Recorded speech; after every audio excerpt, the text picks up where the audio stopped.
শুরু তো হয়েছিল মনে আছে নিশ্চয়ই মাধ্যমিকে সময় আমরা দেখেছিলাম প্রায় 4 লাখ ছাত্রছাত্রী মাধ্যমিক পরীক্ষা দেয়নি। পড়াশোনার প্রতি ক্রমশ অনাগ্রহী হয়ে যাচ্ছে মানুষ। তো দেখুন, এটা হচ্ছে হীরক রাজ্য, লেখাপড়া করে যে গাড়ি চাপা পড়ে সে, এটা হচ্ছে মাননীয় মুখ্যমন্ত্রীর বাণী। সুতরাং একদম ভুলিয়ে দেবেন, গুলিয়ে দেবেন, লাটে তুলে দেবেন শিক্ষা দপ্তরটাকেই। প্রায় দেখছেন তো কি পরিস্থিতি দাঁড়িয়েছে আজকে। এখন হয়েছে কি, এখন আপনি দেখছেন যে যোগ্য অযোগ্য, এরপরে দেখবেন আরো যে দপ্তরগুলো আছে শিক্ষাতে, আরো যে নিয়োগ আছে, এবার একদম প্রাইমারি তারা সামনের দিকে আসবে। টাকার বিনিময়েই তো সবটা দেওয়া, সুতরাং এই সমস্তটা এবার সামনে আসবে। আমার কথা হচ্ছে যে এরপর উনি যেটা চেষ্টা করবেন, এই যে মানুষের অভ্যন্তরে একটা রাগ তৈরি হচ্ছে, মানুষের অভ্যন্তরে একটা জ্বালা তৈরি হচ্ছে, ওনার কি চেষ্টা হবে?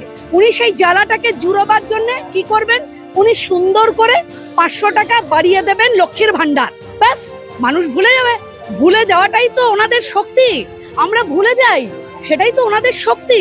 এখন আপনারা ঠিক করবেন, সাধারণ মানুষকে বলছি, আপনারা ঠিক করবেন আপনারা কি করবেন, আপনাদের কি করা উচিত। চ্যানেলের রিমোট টিপে টিপে একবার এই চ্যানেল কি বলছে ওই চ্যানেল কি বলছে বলবেন, নাকি রাস্তায় নামবেন?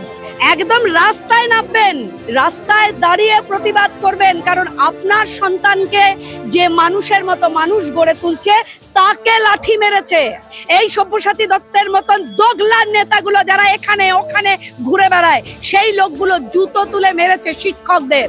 সুতরাং যারা শিক্ষকদের উপর জুতো তুলতে পারে তাদের কি শাস্তি দেওয়া উচিত সেটা জনগণ ঠিক করে নেবে। তাই সাধারণ মানুষের কাছে আন্তরিক অনুরোধ, এই যে প্রতিবাদের দরকার, এই প্রতিবাদটা শুধু রাজনৈতিক দলের প্রতিবাদ নয়, শুধু রাজনৈতিক দলের প্রতিবাদ করবে না, সাধারণ মানুষের প্রতিবাদ করবে।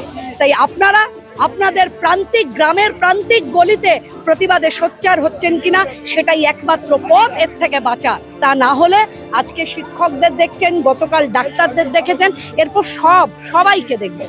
এরপরে আপনার আমার বাড়ি আক্রমণ হবে। আজকে যেভাবে লাঠি তুললো পুলিশ শিক্ষকদের দিকে, এরপর আমার আপনার বাড়ি, আমি আপনি কথা বললে এরা লাঠি তুলবে।